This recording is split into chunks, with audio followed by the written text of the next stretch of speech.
Welcome to Luca and Miguel. Enjoy the video. You start by opening YouTube Studio and signing into the exact channel that uploaded the video. Once signed in, go to Content and select the video you want to analyze. Now click Analytics and switch to the Audience Retention tab. This loads the retention graph and key metrics. You need the graph visible before moving on because the next steps rely on the exact shape and times shown. Make sure playback quality is set to the default so the timeline matches what viewers saw. Once the retention graph is visible, read both the absolute and relative retention lines and note where they diverge.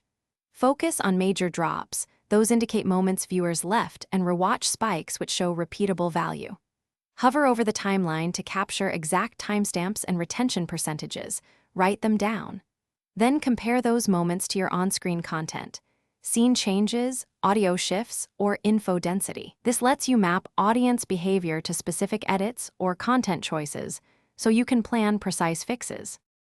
Now implement targeted edits where retention drops, tighten pacing, add visuals, or clarify speech at those timestamps.